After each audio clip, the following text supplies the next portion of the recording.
Season 3 की शुरुआत में हम एक बहुत बड़े हॉट एयर बलून को देखते हैं जिसमें सेंकू के साथ साथ क्रोम और र्यूसुई भी होते हैं। ये तीनों ऊपर से विलेज को देखकर विलेज की खूबसूरती की तारीफ कर रहे होते हैं और विलेजर्स भी हॉट एयर बलून की तरफ देखकर जोर से सेंकू और क्रोम चिल्ला रहे होते हैं, क्योंकि विलेजर्स ने भी शायद पहली बार किसी इंसान को इस तरह हवा में उड़ते हुए देखा था।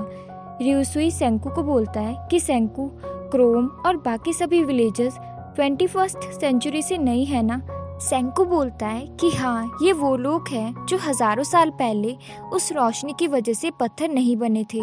ये सुनकर र्यूसुई को पुराने दिन याद आते हैं जब वो सब नॉर्मल लाइफ जी रहे थे और अचानक ही उस रोशनी से इन सब की पूरी लाइफ ही बदल गई। इसके बाद ये तीनों हॉट एयर बलून को जमीन पर लेकर आते हैं और इसके बाद हम विलेज को देखते हैं जहाँ विलेजर एक बड़ी सी शिप बना रहे होते हैं जिसके लिए सभी विलेजर पूरी जी जान से मेहनत कर रहे होते हैं। अब रात हो जाती है और रात को सभी लोग डिनर के लिए बैठे होते हैं। र्यूसुई डिनर को बिना देखे स्मेल करता है और डिनर की खुशबू उसे इतनी अच्छी लगती है कि वो सोचता है पता नहीं आज खाने में क्या क्या बना होगा। लेकिन जैसे ही डिनर के ऊपर से बर्तन हटाया जाता है, र्यूसुई देखता है कि खाने के लिए सारी डिशेस सिर्फ ग्रिल्ड फिश से ही बनाई गई है। र्यूसुई शायद एक फूड लवर था, इसलिए डिनर को देखकर र्यूसुई का तो दिल ही टूट जाता है। लेकिन वहीं डिनर देखकर क्रोम के मुंह से तो पानी आ रहा होता है। इसके अगले दिन सेंकू, र्यूसुई और कोहाकू हॉट एयर बलून में बैठकर गांव के बाहर का मैप बनाने जाते हैं, जो कि सेंकू का हॉट एयर बलून बनाने का मेन मकसद था कि वो ऊपर से देखकर आसपास की सारी जगह का मैप बनाएगा और साथ ही हॉट एयर बलून में बैठकर कुछ नई जगह को डिस्कवर कर लेगा। क्रोम और यूक्यो हॉट एयर बलून के साथ नीचे जमीन पर पैदल जा रहे थे और क्रोम और सेंकू के पास खुद का बनाया टेलीफोन तो था ही, जिससे ये दोनों दूर होने के बावजूद भी एक दूसरे के कांटेक्ट में थे। थोड़ी देर में र्यूसुई को ऊपर से जंगल में कुछ हलचल होती दिखाई देती है और वो क्रोम को हलचल होने वाली जगह पर जाने को बोलता है।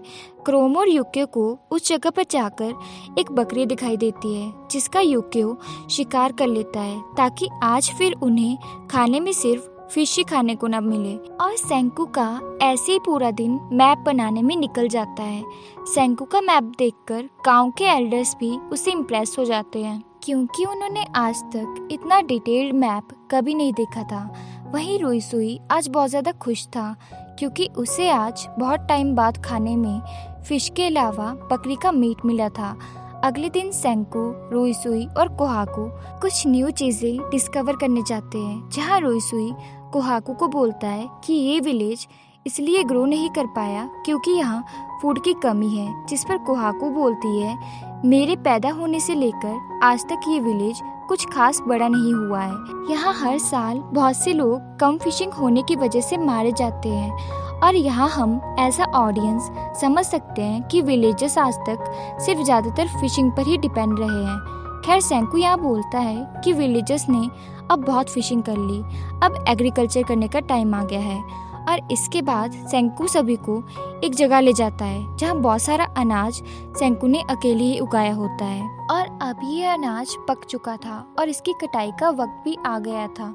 सेंकू की टीम खेत से बहुत सा अनाज काटकर गांव ले आती है। इसके बाद हम तैजू, निक्की, यूजुरिया और जेन के साथ बहुत से लोगों को देखते हैं जो पत्थर बने लोगों को ठीक कर रहे होते हैं और साथ ही बात कर रहे होते हैं कि खाने की शॉर्टेज होने लगी है।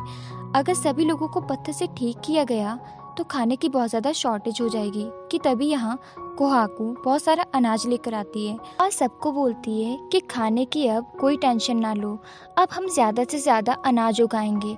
और फिर तैजू और बाकी सभी लोग जिन्हें अभी तक पत्थरों से बाहर निकाल कर ठीक किया गया था, वो सब अपने अपने खेतों में खेती करते हैं। यूजुरिया यहाँ एक कैप बनाती है जिसे देखकर जेन अपना दिमाग लगाता है और जोर से बोलता है, अरे वाह, ये कैप तो उसकी होती है जो एग्रीकल्चर का किंग होता है और यहाँ भी ये कैप वही पहनेगा जो सबसे अच्छी खेती करेगा। ये सुनकर सभी लोग बहुत ज़्यादा जोश में आ जाते हैं और पूरी जी जान लगाकर खेती करते हैं। रात को सभी लोग सो जाते हैं, लेकिन तेजू रात को भी खेती करता है और सब लोगों को बोलता है, मैं बहुत सारा फूड उगाकर सभी लोगों को रिवाइव करूंगा। अब बहुत से दिन गुजर जाते हैं और तेजू की मेहनत रंग लाती है। तेजू का खेत अनाज की वजह से बहुत हरा भरा दिख रहा होता है, लेकिन कुछ लोगों के खेत में अनाज ना के बराबर उगता है। ये देखकर तेजू ने बोलता है कि सॉरी, मैं तुम्हें बताना भूल गया था, तुम्हें अपने खेत में सी शेल्स का पाउडर डालना चाहिए। इन सी शेल्स के पीछे का साइंस तो मुझे नहीं पता, पर ऐसा करने को मुझे सेंकू ने कहा था। तेजू की ये बात सुनकर वो लोग भी खेतों में सी शेल्स का पाउडर फेंकते हैं और थोड़े टाइम बाद उनके खेत भी हरे भरे हो जाते हैं। और अब यहाँ सब तेजू को यूजुरुहिया की बनाई वो कैप देते हैं, यानी सबने तेजू को यहाँ का एग्रीकल्चर किंग मान लिया था। और अब खेतों की फसल पकने पर सेंकू यहाँ आ जाता है और यही एपिसोड खत्म हो जाता है। अगर आपको वीडियो पसंद आई हो तो चैनल को लाइक शेयर सब्सक्राइब जरूर करें।